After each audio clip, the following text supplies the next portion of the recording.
And for a second, I thought, I'm going to talk to her. And I approached her, and I said, can I talk to you for a second? She said, of course. I said, well, I just moved to America. I'm speaking broken English, and but I'm very passionate about working for Apple. I would love to get up to speed. And I have this degree, computer engineering. Of course, I'm very new, but I'm willing to learn and get up to speed. And she said, well, come with me. And she took my application now, and she said, what positions did you apply for? I said, I don't know. I just checked marked everything you had in the box. She said, okay, you need to apply for technical position.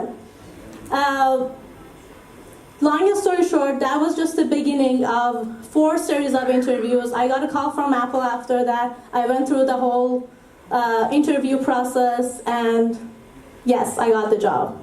And that was my first job in America after being in the country for just a few weeks.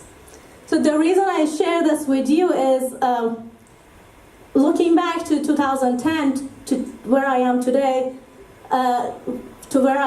it's I wouldn't be here if it wasn't because of the many actions that I took to take myself outside of my comfort zone. Right. And here I am. I'll share with you some of the other stories, some of the other experiences I have. Oops. So peak performance and discomfort goes hand in hand. As a matter of fact, we need some level of discomfort in order for our performance to go high.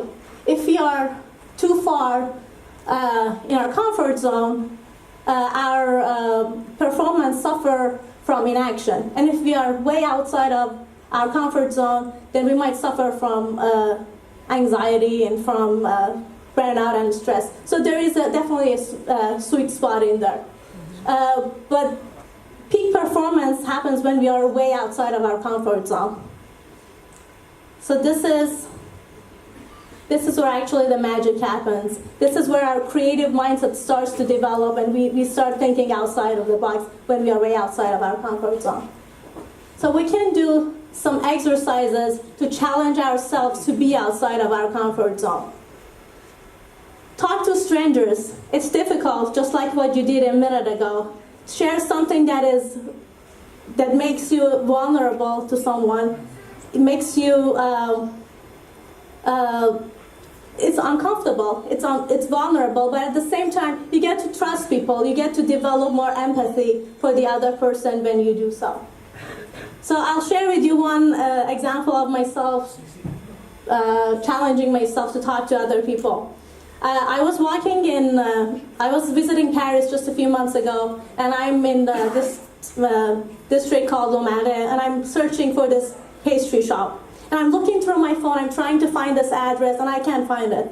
And I thought, you know what, I'm just gonna ask someone. So I took my head out of my phone, and I saw this lady walking by. I said, with my broken French, I said, well, excuse me, well, je cherche cette pâtisserie qui s'appelle La Murciana, vous la connaissez? And she said, I'm sorry, I don't speak French. I said, oh, well, that's great, I don't speak French either.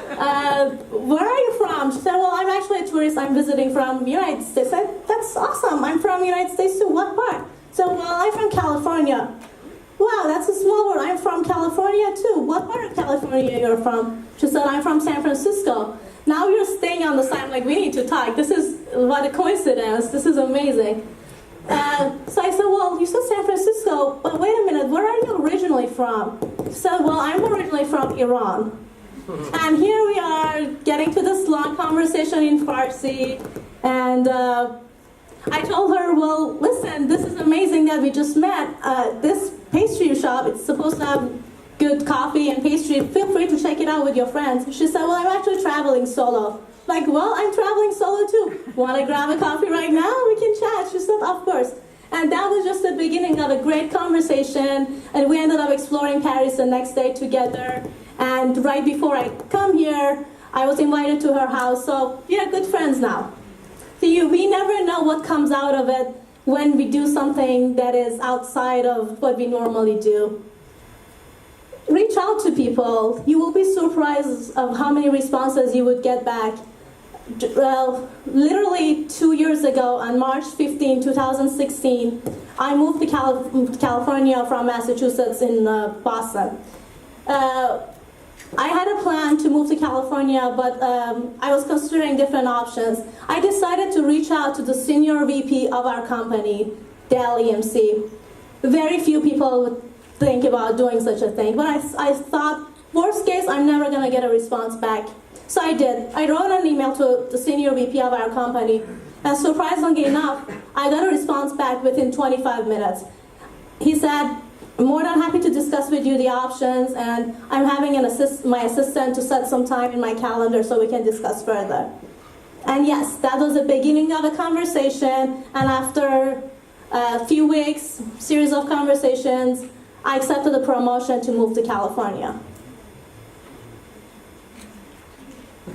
It's hard to do things that outside of our normal patterns, but when we do, again, that's where the magic happens. Another story I would share with you, when we try new things and when we break the habit of doing things in a way that we always do. Right before I come to this conference, I was at San Jose airport and I checked in my luggage.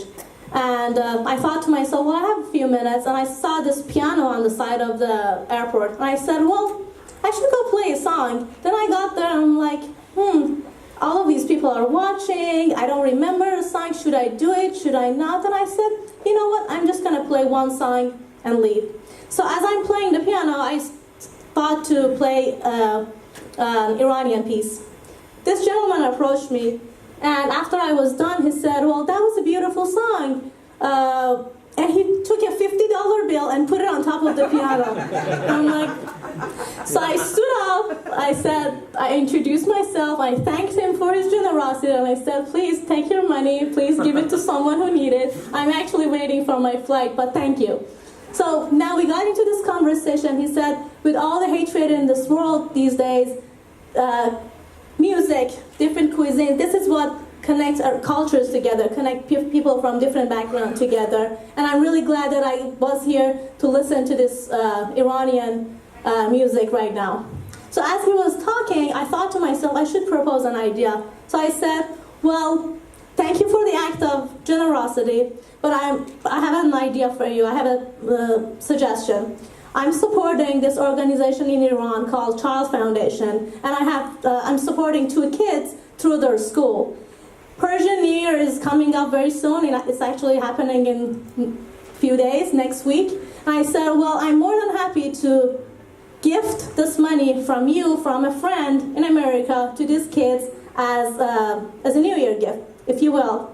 And his eyes brightened up and he said, of course, I would love that. I would just use this money to buy something useless, and now you're telling me I can make a difference in someone's life in another part of the world? Of course, I would love that. My point is, with all of these stories, you never know what comes out of it when you do something outside of normal. You might make a new friend, you might end up with a job promotion, and you might make an impact in the life of someone else in a different part of the world.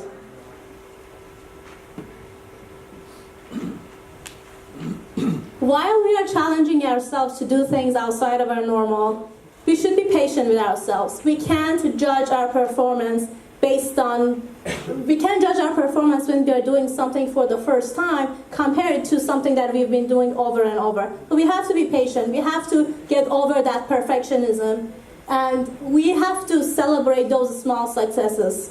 Yes, we can focus on those 10 emails that you sent out to many people, you reached out and you never got a response back. But you can also celebrate that one response that you got. Say, yes, I just got that one yes, and be happy for that.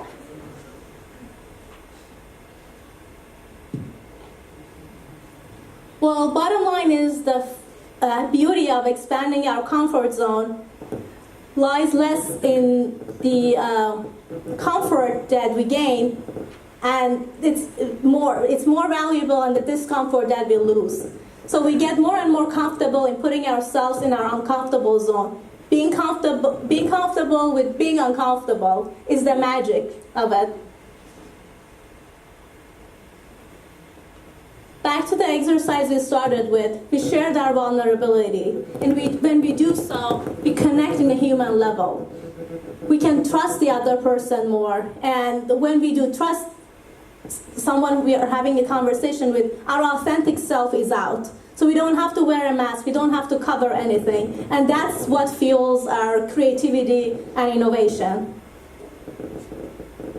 Well, the fact that I'm standing here in front of you today was way outside of my comfort zone, but I'm very happy that I did so. My goal was to give you a recipe, and hopefully you got some ingredients that are useful and add value to your life. Thank you very much.